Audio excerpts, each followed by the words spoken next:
A very warm good morning to all of you. I hope आप सभी ठीक होंगे, स्वस्थ होंगे। सर्दी बहुत है, सभी अपना ध्यान रखिए।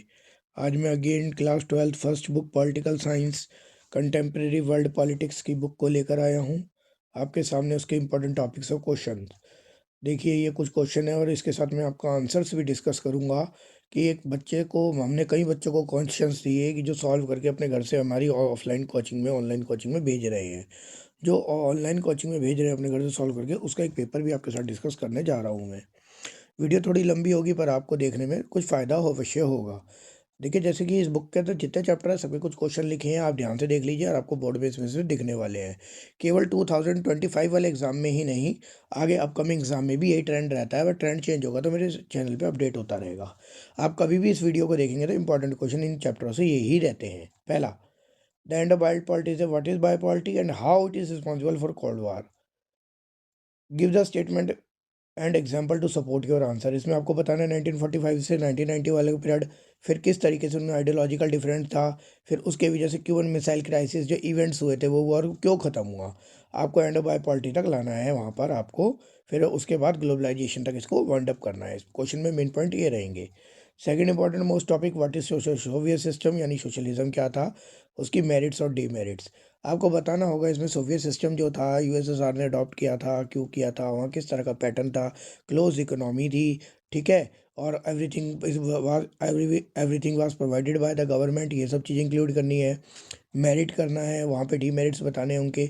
अच्छा, सोवियत सिस्टम का डीमेरिट्स कौन करेगा, कैपिटलिज्म वाले, और मेरिट कौन करेगा, खुद सोशलिज्म वाले। तो आप ये ध्यान रखेंगे, यहाँ पे आपके दोनों टॉपिक कवर होते हैं। जब आप क्लास 12th का फर्स्ट हफ्ते या दो दो हफ्ते की क्लास लेते हैं तो आपको कैपिटलिज्म और सोशलिज्म के बारे में पढ़ना होता है, वो यहाँ क्लियर होता है। Now the third topic is right the meaning of the two terms peranos and galenos का। अब आपको पता है ये टर्म्स है, इसको केवल अगर ये 6 नंबर में आता है, 4 नंबर में आता है या 2 नंबर में आता है। अगर पेरानोस है तो आप सिर्फ एक लाइन में लिख देंगे 2 नंबर वाले में, रिस्ट्रक्चरिंग द इकोनॉमी। और गैलेनोस है तो ओपननेस, ठीक है, of economy, openness of markets, ठीक है।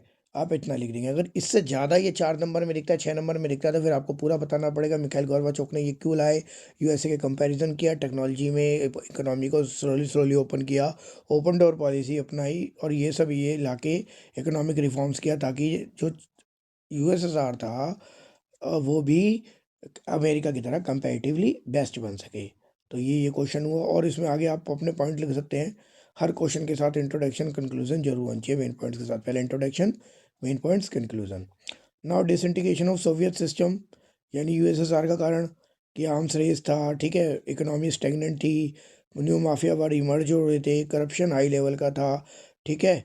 ये सब पॉइंट्स आपको लिख के ये 6 नंबर में भी तैयार करना है, 4 में भी, और इसके अलावा भी अदर पॉइंट्स है जो आप तैयार करेंगे। अगला point, what are the consequences of disintegration of Soviet Union, यही क्वेश्चन है पर इसमें कॉन्सिक्वेंसेज पूछा है, परिणाम क्या हुआ था। End of by cold war खत्म हो गया था, CIS Commonwealth of Independent States का जन्म हो गया था, 3 Baltic states, Baltic, Russia, Ukraine, एस्टो रशिया यूक्रेन अलग हुए, ठीक है, एस्टोनिया लिथुनिया लिथाविया अलग हुए, वो आपको इसमें एक्सप्लेन करना है। और जो है Russia is the successor of USSR, इसमें ये मेंशन करना है। शॉक थेरेपी बताएंगे क्या है और इसका outcome, painful transition from socialism to capitalism, और आउटकम क्या आया वो आपको बताना है, वही रशिया वाला कॉन्सिक्वेंसेस में। ये वन लाइनर आपको एमसीक्यू में दिखते हैं पर मैंने वन लाइनर में रखे हैं ताकि बच्चे खुद अटेम्प्ट कर पाए। बर्लिन वॉर 1961 में बनी, 1989 में ब्रोक डाउन होती है, 1985 में मिखाइल गोर्बाचोव जो है जनरल सेक्रेटरी बनते हैं कम्युनिस्ट पार्टी के। सेकंड चैप्टर से हम आते हैं। वैसे इसमें हैं 2-4 क्वेश्चन और, पर इतने ज़्यादा लेने आसान नहीं है सारे, पर जो थे मैंने आपसे डिस्कस करे क्योंकि एक चैप्टर में ही 4 मिनट लग गए। न्यू सेंटर्स ऑफ पावर में आएंगे तो यूरोपियन यूनियन कब बना, 1992 में जो उसकी फॉर्मल ऑर्गेनाइजेशन होती है, उसके जो 3 पिलर्स थे वो बताने हैं, उनके एम्स एंड ऑब्जेक्टिव बताने हैं। सेम आसियान विजन 220, आसियान क्या है, आसियान की फुल फॉर्म लिख दीजिए, association of south east Asian nation, 1967 को बना, इंडोनेशिया के जकार्ता में इसका हेड ऑफिस है। आसियान विजन में आसियान इंटरनेशनल कम्युनिटी की बात की जा रही है और उसके बाकी जो 3 ऑब्जेक्टिव्स हैं वो लिख देंगे। सेम क्वेश्चन यही है, पर अगर ऊपर आसियान विजन 220 पूछा है तो आप उसमें आसियान विजन 220 में सीधा सीधा आसियान कम्युनिटी या आसियान इंटरनेशनल कम्युनिटी का डिस्कस जो करेंगे। इंडिया चाइना रिलेशन आप जो लिखेंगे, इंडिया चाइना रिलेशन में आप मेंशन करेंगे प्रॉपर कि इंडियन चाइना रिलेशन में होता क्या क्या है। मतलब पहले हमारे इंट्रोडक्शन देंगे, हमारी नेबरिंग कंट्री है, ये स्टेज टच होते हैं, हमारे गुड रिलेशन है, बैड रिलेशन है। गुड रिलेशन के अंदर हमारा जो चाइना से क्या है कि हम चाइना के साथ बायलैटरल ट्रेड करते हैं, ठीक है, बातों को पूर्वक पीसफुली सुलझाने की कोशिश करते हैं। टेंशन में तिब्बत इशू, दलाई लामा इशू, ठीक है, माइग्रेशन इशू आप लिख सकते हैं, बॉर्डर कॉन्फ्लिक्ट लिख सकते हैं, अक्साई चीन, सियाचिन, इन सब चीज़ को लिख के अपना आंसर कंक्लूड करेंगे। बैंकॉक डिक्लेरेशन से क्या बना? आसियान। आसियान वे क्या है? Non formal incorporation among the ASEAN countries, और ASEAN region for 1994। Contemporary South Asia का वही, साउथ एशिया से आप क्या समझते हैं? वो देश जो एशिया में साउथ की तरफ पड़ते हैं, साउथ एशियन देश कहलाते हैं, ये थर्ड वर्ल्ड कहलाते हैं। और इंडिया के रिलेटेड, इंडिया भी थर्ड वर्ल्ड में पड़ता है। इंडिया बांग्लादेश और इंडिया श्रीलंका रिलेशन आपको करना है।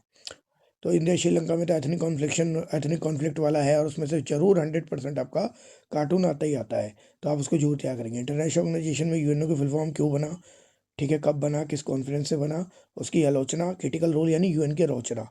यू डब्ल्यूटीओ का फॉर्म्ड होता है 1 जनवरी 1995 को। हेडक्वार्टर जो स्विट्जरलैंड में, सक्सेसर किसका था? पहले गेट था जो 1 जनवरी 1948 को बना, फिर इसके बाद डब्ल्यूटीओ वो 1 जनवरी 1995 को बना। फर्स्ट सेक्रेटरी जनरल कौन थे? यूएन के ट्रिगवे ली थे। इसको आपको क्रोनोलॉजी याद करनी है इनकी जितने की भी है, तो आपको जब ये क्रोनोलॉजी याद आ जाएगी तब इजीली इसको कोप अप कर पाएंगे। नाउ करंट सेक्रेटरी जनरल आपको पता है, एंटोनियो गुटरेस फ्रॉम पुर्तगाल। अब सिक्योरिटी वाला चैप्टर, सिक्योरिटी क्या है, डिफरेंट टाइप्स ऑफ सिक्योरिटी, फिर उनके एग्जांपल्स आपको याद करने हैं। ये बहुत लेंदी क्वेश्चन होता है, इस चैप्टर से क्वेश्चन जरूर आता है। नाउ और इसमें जो चार टर्म्स है, कॉन्फिडेंस बिल्डिंग, मिजर, डिटरेंस, ठीक है, और balance of power, defence, defend, ये सब आपको क्लियर होनी चाहिए। Now the what is the role of Indian nuclear power for maintain its security. India की न्यूक्लियर पावर को बताना है। नो फर्स्ट यूज पॉलिसी है, मिनिमम डिटरेंस पॉलिसी है, ठीक है, कि हम कम से कम हथियार रखते हैं, फॉर सेफ्टी पर्पस है। और फिर आपको इंडिया की न्यूक्लियर पॉलिसी 1974 का, पोखरण, स्माइलिंग बुद्धा, ठीक है, ऑपरेशन शक्ति 1998 बताना है, ऑपरेशन शक्ति 1974, स्माइलिंग बुद्धा 1998 वाला। और फिर उसके बाद जो इंडिया ने जो सिविल न्यूक्लियर पैक्ट्स किए हुए हैं अमेरिका के साथ, जो न्यूक्लियर पैक्ट किया है 1, 2, 3, ठीक है ना, 2005 वाला, बहुत सारे जोड़ सकते हैं इसमें आप। वो भी जोड़ सकते हैं जो रशिया और यूक्रेन, जो रशिया और यूएसएसआर के बीच हुए हैं न्यूक्लियर पैक्ट्स को ड्यूरिंग द कोल्ड वार, जैसे आपका CTBT, LTBT, NPT, START 1, START 2, SALT 1, SALT 2 ध्यान रखेंगे।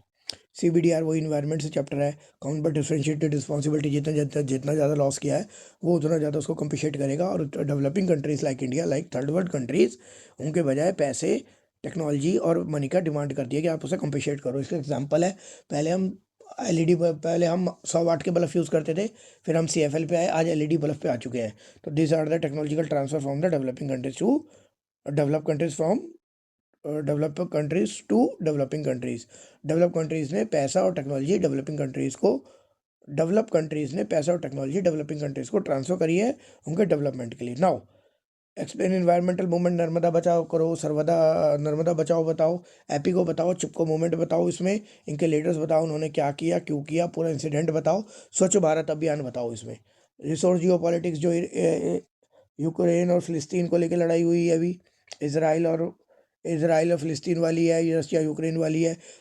और दूसरा रिसोर्स जियो पॉलिटिक्स, जो गल्फ कंट्रीज़ के साथ अमेरिका जैसी कंट्री डोमिनेंस दिखाती है, उसकी बात है।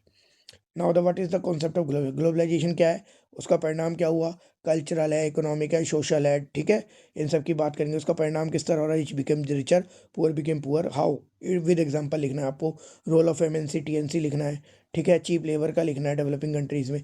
Now what, question third, India कैसे ग्लोबलाइजेशन से अपने को सेव कर सकता है, सेल्फ डिपेंडेंट में। इसमें मेक इन इंडिया प्रोडक्ट लिखना है मोदी जी का, जो मोदी जी ने इनिशिएट किया। ध्यान रखेंगे, मैं आपको बहुत बढ़िया बात बताता हूँ, जब आप पेपर लिखेंगे तो अनबायस्ड पेपर लिखेंगे, चाहे भले ही आप मोदी सपोर्टर हो, चाहे आप कांग्रेस सपोर्टर हो, क्योंकि गवर्नमेंट ने जो मेक इन इंडिया प्रोग्राम बनाया है सेल्फ डिपेंडेंट इकोनॉमी के लिए बनाया है। आपको इसको मेंशन करना होगा अपने नंबर के लिए। ना यहाँ पे आप गवर्नमेंट की बहुत ज़्यादा तारीफ करेंगे, ना आप गवर्नमेंट को बहुत ज़्यादा क्रिटिसाइज़ करेंगे, क्योंकि आपको ये नहीं पता इवेल्यूटर बीजेपी का है या कांग्रेस का है, ठीक है, ये बात आप ध्यान रखेंगे। नाउ अब मैं आपके साथ इस एक बच्चे ने इसके आंसर लिखे हैं, उसका डेमो दिखा रहा हूँ ताकि वीडियो ज़्यादा लंबी ना हो, जैसा वेट करेंगे। ये मैंने आंसर शीट खोल ली है, एक बच्चे से मैंने पेपर कराया था, उसने घर से बना के PDF भेजी है। She is my best student till now. The fell off Berlin वाल वाला था, देखिए ये क्वेश्चन इस बच्चे ने खुद लिखे, आसियान वे। ये दूसरा पेपर था जो मैंने इसे बनाने को दिया था, इससे पहले जो मैंने पिछली वीडियो में डिस्कस किया वो पेपर है ये इस बच्चे ने। ये देखिए किस तरीके से लिख रखा है, वीक इकोनॉमी, फिर एक्सप्लेन किया ऐसे करना है, ठीक है। Government suspend lots of its money मतलब डिवैल्यू देयर करेंसी, ये रहा। पॉलिटिकल इंस्टेबिलिटी, ये रहा जो इकोनॉमिक स्टेगनेंट की मैं बात कह रहा हूँ। देखिए बच्चे ने घर से भी करके भेजा, बकाया पीडीएफ बना के, जो बच्चे स्कूल में भी नहीं करते। फेलियर ऑफ रिफॉर्म्स जो मिखाइल गोर्बाचोक ने किए थे, ये रहा पेरनोस का गैलानोस। देखिए साफ, देखिए पहली लाइन में दिख रहा है आपको, ठीक है। राइज ऑफ नेशनलिज्म ये दिख रहा है आपको। फिर कॉन्सिक्वेंसेज ऑफ डिसइंटीग्रेशन, ये इस बच्चे ने करके भेजे हुए देख रहे हैं। आसियान वे, ये रहा, ठीक है। Social culture community, ASEAN community जो आनी चाहिए, मैंने इसको कमेंट करके भेजा था, ठीक है। आसियान के ऑब्जेक्टिव ये रहे, ऐसे नहीं लिखने पर इनको बहुत बड़ा बड़ा लिखना है। देखिए इस बच्चे ने ये लिखे हुए, इस तरीके से लिखना है। पेपर लगना चाहिए कि 4 नंबर का है। सोवियत सिस्टम के मेरिट और डीमेरिट इस बच्चे ने लिख दिए। क्रिटिकल रोल ऑन यूएन, ये रहा, ठीक है। ये रहा सिस्टम के मेरिट, ये रहे। वो पेज आगे पीछे हो रहा था ये स्केलिंग में, डीमेरिट्स से पीछे चले गए। Positive and negative elements of India Bangladesh relation, ये रहे। पॉजिटिव ये रहे, अब आपको नेगेटिव भी दिख गई। ये नेगेटिव यहाँ से स्टार्ट हो गई, ये रहे, ये नेगेटिव है। जब आप पेपर में नेगेटिव लिख रहे हैं तो आप इसके ऊपर भी लिख सकते हैं पेपर में। पेपर की शीट बहुत बड़ी होती है, आप देख रहे होंगे, बॉर्डर डिस्प्यूट वगैरह सब है। तो आपको इस तरीके से पूरा पूरा लिखना है। आसियान का ये रहा, पूरी फुल फॉर्म लिखी बच्चे ने, पूरा उसको इंट्रो दिया। ये फेवर में पॉइंट लिखे, ये उनका वो मेंशन किया, ठीक है। और फिर आसियान के बारे में देखिए कंटिन्यू चल रहा है। आसियान के अगेंस्ट क्या पॉइंट है, ये रहा। फिर कंक्लूजन बच्चे ने अपने वर्ड्स में बना दिया। यूएसएसआर का देखिए आप, ये रहा मिखाइल गोर्बाचोक का वो दोबारा आगे क्वेश्चन देखिए, मतलब बच्चे ने किस तरीके से अटेम्प्ट किया। आपके सामने है ये कॉपी, या आप में से ही एक बच्चा है जो मुझे करके भेजा है, घर से करके भेजा है इस बच्चे ने। बहुत ही डेडिकेटेड है, आई गैस कि 75+ मार्क्स होंगे इस बच्चे। कंपोजिशन ऑफ यूएन, यूएनओ का वो है, यूएन के मतलब क्या क्या है, 5 ऑर्गन, परमानेंट मेंबर। आप देख रहे हैं, अगर कॉपी इस तरह भी पेपर में आप डिज़ाइनिंग करके देते हैं तो टीचर को अच्छा लगता है। ये बच्चे ने आंसर थोड़ा शॉर्ट लिखा है, ये मैंने अमेंडमेंट में दिया था उसे, तो पर है। ये दूसरा पेपर है जो मैं अभी आपको दिखाया था, बायोपॉलिटी वाला, जो मैंने अभी जस्ट आपको दिखाया। देखिए बच्चे ने पूरा ग्राफ बनाया, ये मैंने पढ़ाया था, पूरा ग्राफ बनाया। देखिए इसी नाटक के एक ने व्हाट्सअप एक्ट किया, एक कैपिटलिज्म है, आइडियोलॉजिक की सोशलिज्म है। देखिए बच्चे ने लिख दिया, क्वेश्चन 2, 3, 4 आर रिपीटेड। तो वही पेपर है, क्वेश्चन रिपीट थे। शॉक थेरेपी, ये रहा। आउटकम क्या थे, देखिए बच्चे ने सब लिखा हुआ है। आपको इसी तरीके से अपनी कॉपी को लिखना है। वन लाइनर ये लिख रखे बच्चे ने, ये मेनली एमसीक्यू है, पर हम वन लाइनर में चेंज कर देते हैं ताकि बच्चों को कोई डेट्स याद रहे, कुछ ऑप्शंस के गुलाम ना बने। यूरोपियन यूनियन का देखिए आपके सामने, ये रहा। बस हल्का सा इंडिया चाइना रिलेशन देखिए बच्चे ने लिखा हुआ है, देख रहे होंगे आप। 2 पेज हो गए इसके, तीसरा पेज ये रहा। 3 पेज में तो इस बच्चे ने लिखा है, पेपर में तो और बड़ा हो जाएगा। ये रहा, बैंकॉक रिलेशन से आसियान बना, ये रहा। ARF जो मैं आपसे डिस्कस कर रहा था। देखिए इस बच्चे ने साउथ एशिया की कंट्रीज भी लिख रखी हैं। तो आप देख सकते हैं पेपर को कुछ इस तरीके से लिखना है। ये डेमो कॉपी है, मैं ये नहीं कहता आप इनसे इंस्पायर हो, राइटिंग अच्छी है बेकार है, नेगेटिव पॉइंट्स ना देखने की बजाय आप ये देखने की कोशिश करें कि साफ़ नहीं है, ये सब छोड़ने की बजाय ये कोशिश करें, ये सब ना देखें कि क्या है, कि बच्चे ने लिखा किस तरह। सिक्योरिटी वाला देखिए कितने सारे क्वेश्चन करके भेजे हैं, मैंने स्कूल में दिए थे अपने, तो बच्चों को 4 साढ़े 4 घंटे लगे इसको सॉल्व करने में, एक सिर्फ इतने से पार्ट को। पर आंसर लिखा था जिसे जानदार आंसर कहते हैं, जो 75+ वालों की कॉपीज़ होती हैं, वो लग रही थी वो। ये बच्चे ने इन्वायरमेंटल मूवमेंट बहुत छोटा लिखा है, इसे बहुत बड़ा लिखना था, तो ये थोड़ा सा अमेंड करेंगे। आई होप आपको मेरी वीडियो अच्छी लगी हो तो इसे लाइक करना, और आपसे रिक्वेस्ट है कि मेरे ही चैनल पे the end of bipolarity, cold war, nuclear pacts वगैरह पढ़े हैं, आप उसे देखें, लर्न करें और उसे समझिए। अगर आपको कुछ समझ आए उस पर अपना फीडबैक दें, जो कमियाँ लगे उसे नेक्स्ट टाइम वीडियो में अमेंड करेंगे। वीडियो पूरी देखी हो तो आपका बहुत बहुत धन्यवाद। अपने फ्रेंड्स एंड सर्कल के साथ शेयर करें। Thank you so much. I hope आपको इस वीडियो से 1% वैल्यू मिला होगी, कोई बेनिफिट मिला होगा। अगर मिला हो तो ही वीडियो को लाइक करें, अपना फीडबैक जोड़ दें, अपने साथ के दोस्तों के साथ शेयर करें। Thank you so much. Thank you for your cooperation and giving your valuable time in your life.